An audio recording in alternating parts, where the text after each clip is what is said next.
E aqui o assunto é espiritualidade, o assunto é mediunidade, o assunto é o transcendental. Eu sou Hernani Douglas, sacerdote de Umbanda. Venho trazer aqui para você uma análise a respeito de um médium que acabou entrando para a história como um literato, não deixava de ser, e que, por motivos óbvios, suas entidades foram consideradas apenas pseudônimos ou heterônimos, se assim podemos dizer.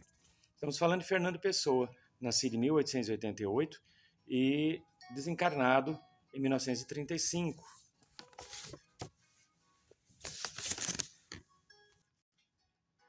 Está aí o escritor, poeta, literato e médium Fernando Pessoa.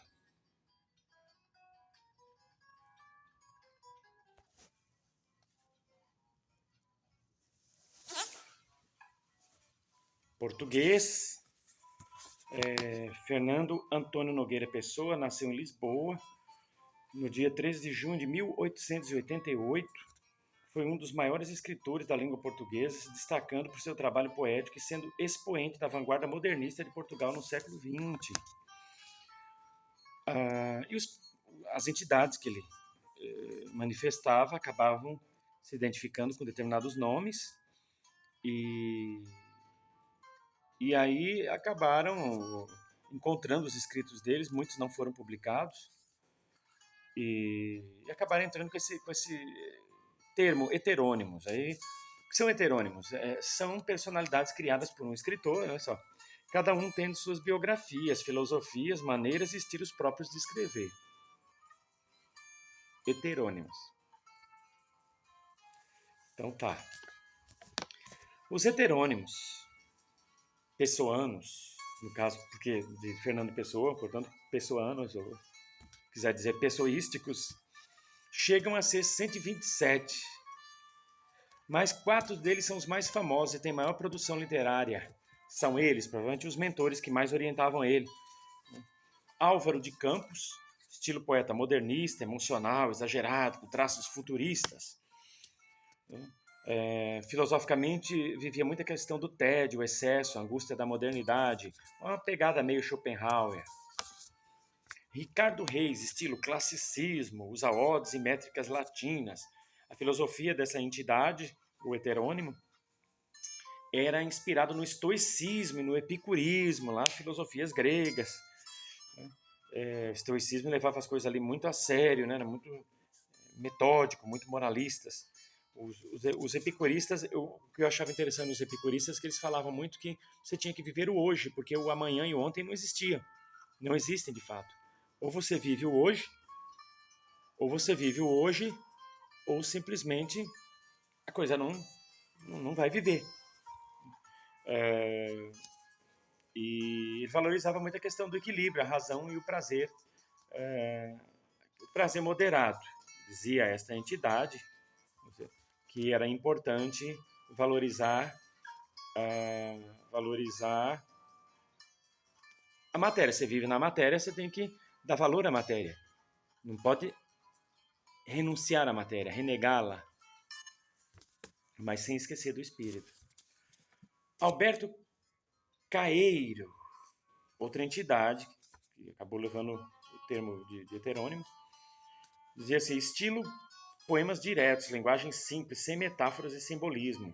Filosofia dele, o jeito dele de pensar, o mindset dessa entidade. O mundo é como é. Celebração da natureza sem precisar de explicações. Pensar é estar doente dos olhos. Quer dizer que você tinha que sentir a vida. Sentir a vida. Bernardo Soares, outra entidade, estilo, prosa poética, introspectiva, fragmentada.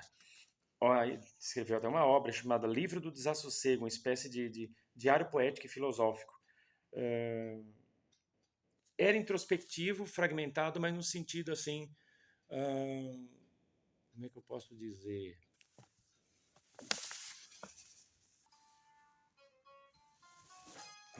Não sei se você já viu esse livro Sinal Verde, psicografado pelo Chico Xavier, pelo espírito André Luiz.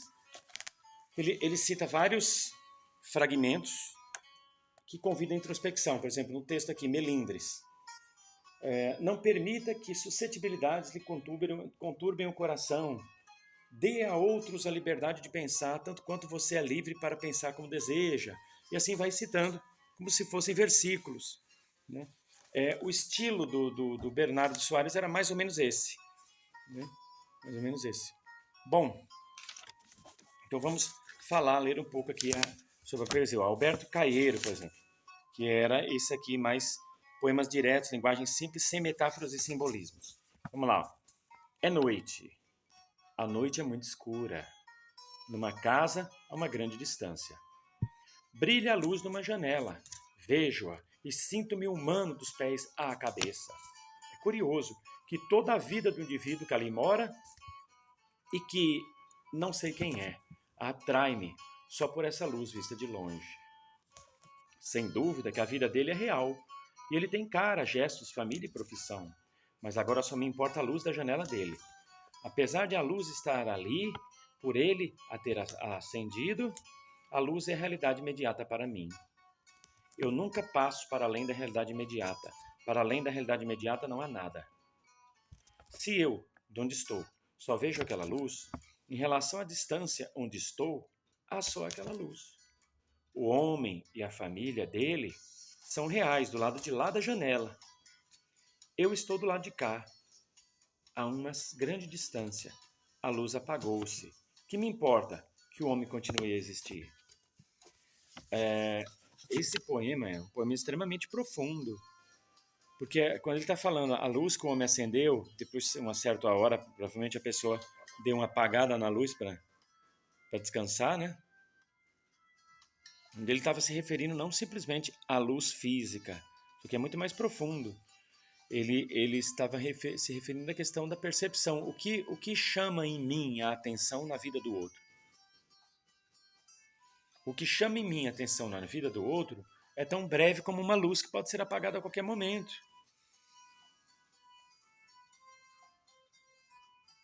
É tão abstrato, eu dou à luz do outro a importância que eu quiser.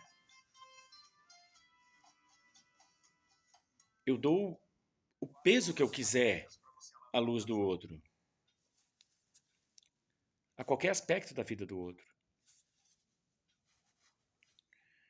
Porque isso passa a ser uma questão minha, ou um problema meu, se assim eu quiser. E o outro não tem nada a ver com o que eu acho dele. Se o outro não tem nada a ver com o que eu acho dele, caso ele fique sabendo o que eu acho dele, por que ele tem que se preocupar com o que eu penso sobre ele? Porque o que eu penso sobre ele pode não ser nada do que realmente seja. E o que ele pensa sobre ele próprio também pode não ser nada do que realmente seja. Eu posso estar completamente enganado sobre ele, e ele também pode estar completamente enganado sobre ele. E eu e ele estarmos ambos completamente enganados sobre mim também. E eu e ele, e quem quer que seja, podemos estar enganados sobre qualquer coisa, ou certos.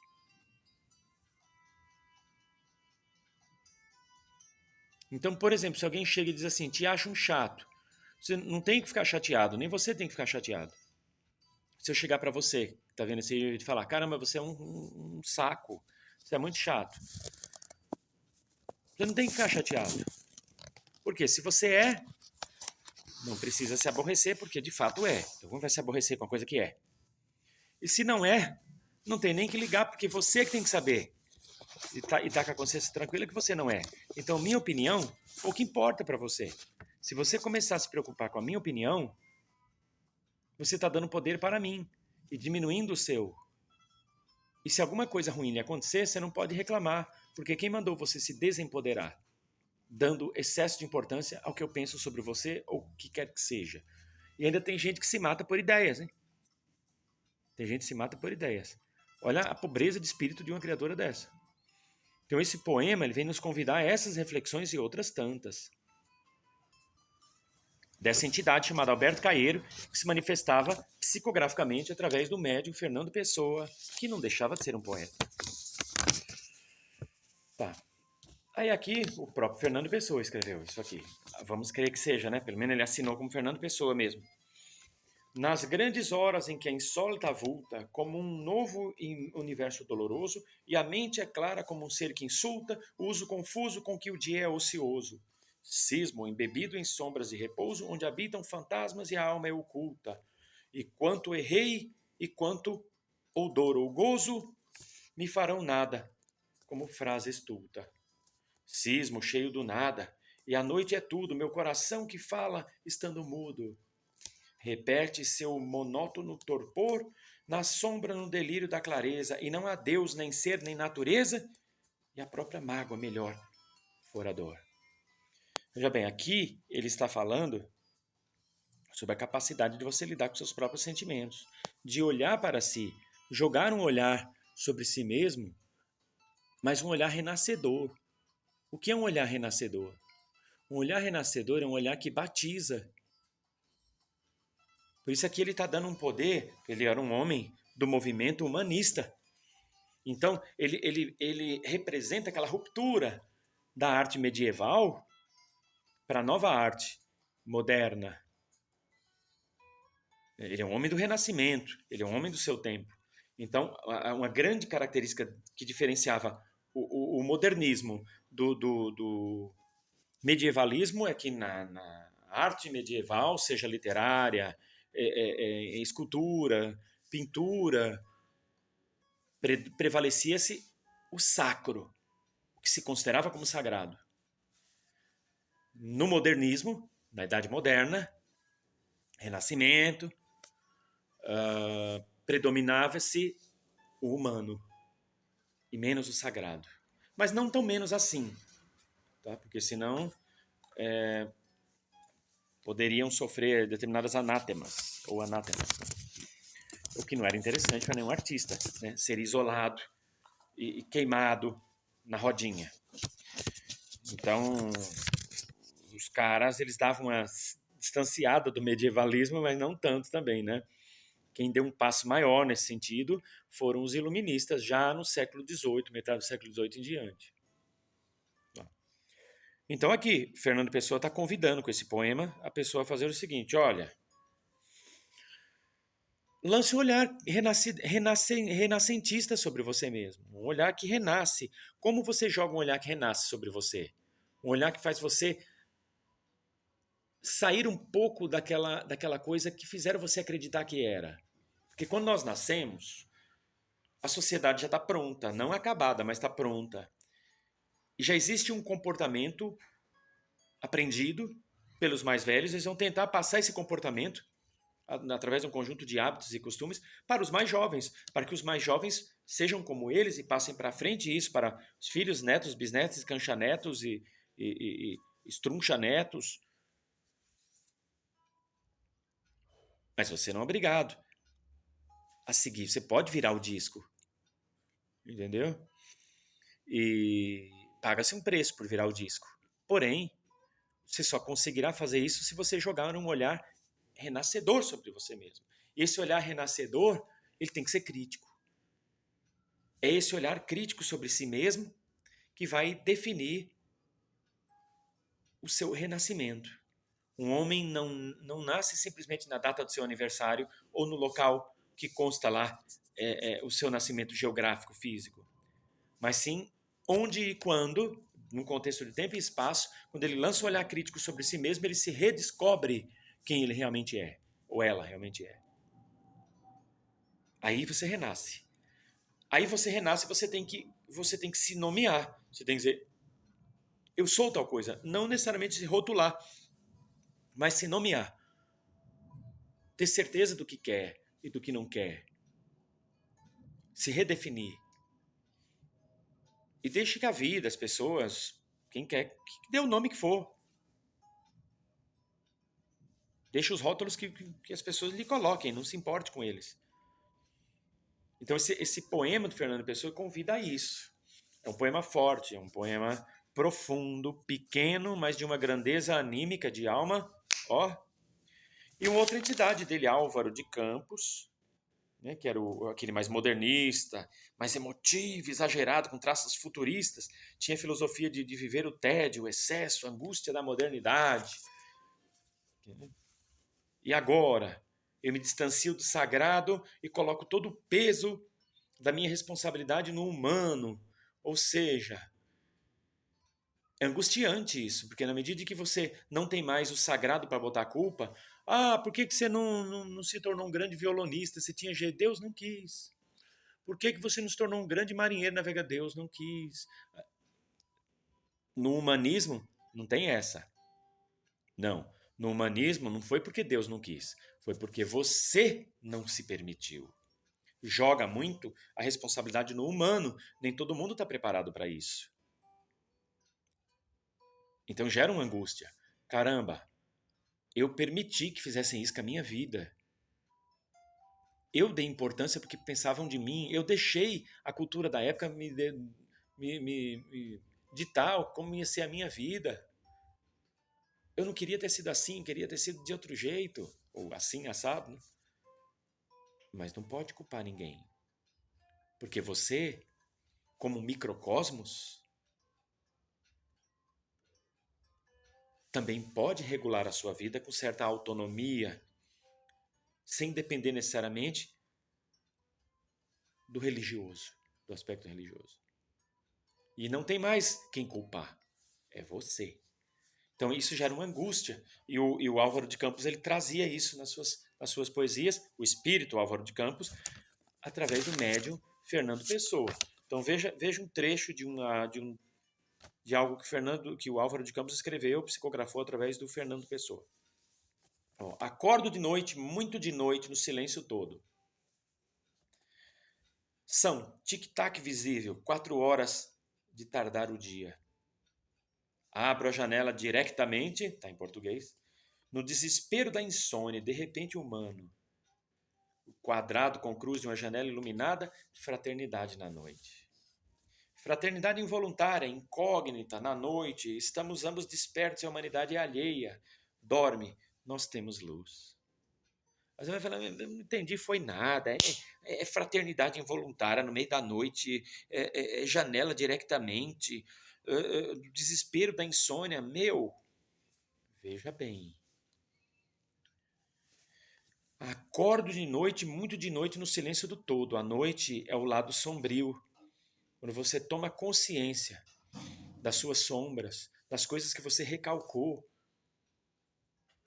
E aí lá nas suas sombras, nos porões da sua alma, tem lá mágoas, recordações, coisas mal vividas, amores que não deram certo, vacilada que você deu, às vezes por causa de uma palavra errada, você interpretou tudo errado e perdeu uma grande oportunidade, tá tudo lá. Tá tudo lá. A criança chorona, ferida lá dentro, magoada, querendo o colo. Esse acordo de noite, poxa, tem um conteúdo dentro de mim que precisa ser trabalhado e Deus não tem muito a ver com isso não, sou eu, é eu e eu. E não está falando de ateísmo aqui, tá?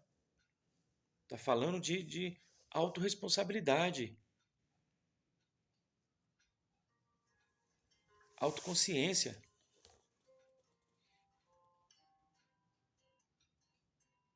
São tic-tac visível. Ou seja, aquelas coisas que acontecem que faz com que você pare um pouco e pensa, eu tenho que fazer um balanço sobre a minha vida. Eu já não posso ser igual à mesma pessoa que fui. Eu preciso mudar. Mas mudar dá trabalho. Mas eu tenho que mudar. Porque afinal de contas, abro a janela diretamente. Ou seja, ele começa a olhar numa perspectiva mais ampla, o futuro, a vida dele, a partir dali. Aí vem o desespero da insônia. O que é o desespero da insônia? O desespero da insônia é aquela voz da consciência que convida a pessoa a mudar. Rapaz, você, ou menina, moça, você tem que mudar. É isso que você quer para a sua vida? Cuidado. Faça alguma coisa por si mesmo. E por mais que ele tente, não, você como todo mundo, olha como as pessoas são felizes. Quem não pensa, quem não reflexiona sobre a vida é feliz, porque afinal de contas não tem que pensar no amanhã, nem na vida. Não, vai vivendo, qualquer coisa, porra com a barriga. Não. Não. Um espírito livre não tem nada a perder na escravidão. É chutar o balde. E essa voz da liberdade lá dentro interpela a pessoa, questiona, faça alguma coisa. Quando diz o quadrado com cruz de uma janela iluminada, o quadrado, que é a sociedade, com cruz, está se referindo ao tradicionalismo medieval. Ou seja, as pessoas ainda são ensinadas, apesar da idade moderna, a viver como sempre viveram seus tataravós, seus bisavós, porque existe um comportamento aprendido que não é porque está na idade moderna, ali no Renascimento, que baixou a entidade e disse assim, ó, eu sou o Renascimento, tá? Agora todo mundo vive sob o meu controle. Não é assim, não. Uma época não muda da noite para o dia. Não é porque um grupo de intelectuais e artistas definiram que estava numa nova era chamada Renascimento que estava realmente. Tá, mas tinha as grandes navegações, já tinha imprensa, tinha um monte de coisa. Opa, sim. Mas as coisas não corriam tão rápido como hoje em dia no século XXI. Uma notícia, mesmo naquela época considerada moderna, poderia levar meses para chegar até um lugar. Ou anos. Então o homem ainda vivia num estilo muito medieval, ou seja, num quadrado cultural cômodo, baseado ainda pela fé, menos pela razão. Só que aí ele diz, um quadrado com cruz de uma janela iluminada, ou seja, havia uma luz no fim do túnel, havia algo de racional convidando as pessoas para pensarem em suas realidades e em que parte da sua vida elas começariam a mudar, poderiam começar a mudar. Isso incomodava.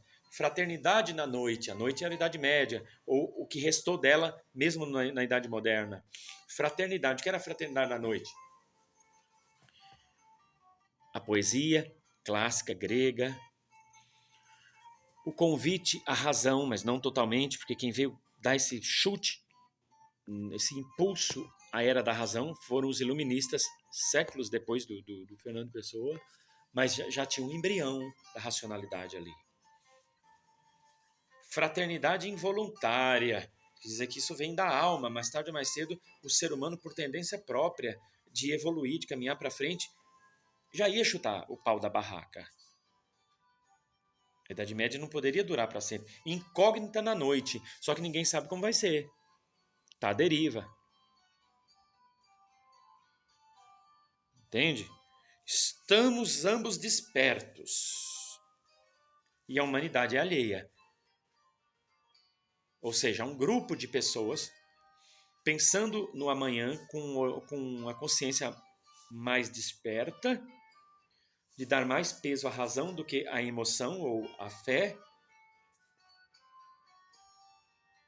Porém, a humanidade é alheia, ou seja, o povão ainda continuava vivendo aquela cultura medieval. Vivendo ali. Aí dorme, ou seja, porque estavam... pegar emprestado uma frase do Marx, embora Karl Marx tenha vivido séculos depois do Fernando Pessoa, tá? Estou só fazendo uma alusão.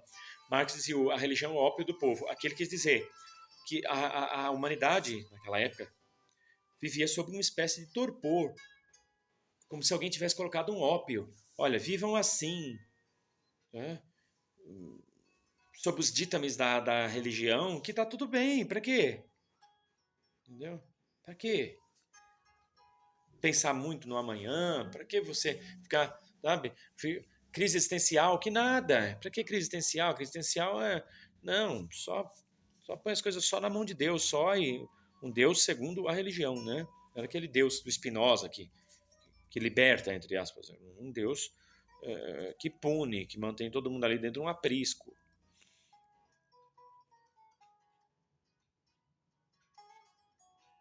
Então, quando ele diz dorme, que estavam sob efeito de um ópio.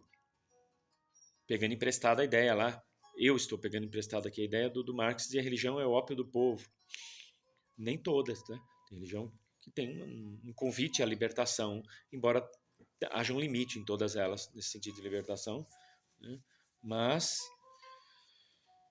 E aí ele diz, nós temos luz. Quando ele diz nós temos luz, tanto pode ser o grupúsculo, que está se referindo à falange de espíritos, que trabalha ali com Álvaro de Campos, como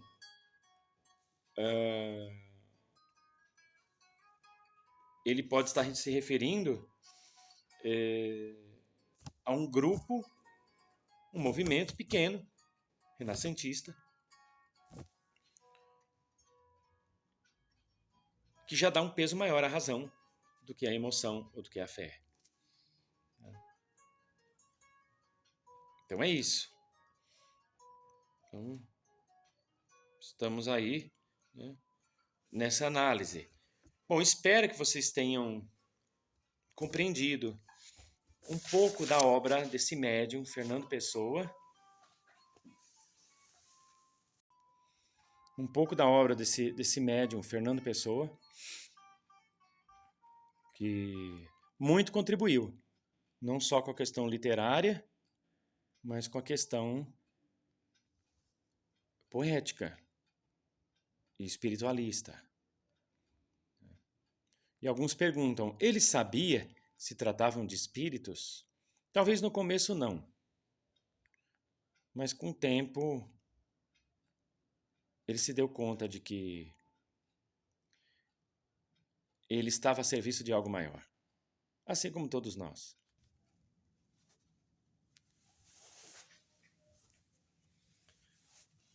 E assim ficamos por aqui. Eu lhe desejo muita paz e muita luz, que Jesus, Maria e José, na unidade do Espírito Santo, lhe conceda muita luz, paz e proteção, e que não lhe falte o axé dos orixás. Continue com a gente, acompanhe o nosso trabalho. Deus abençoe.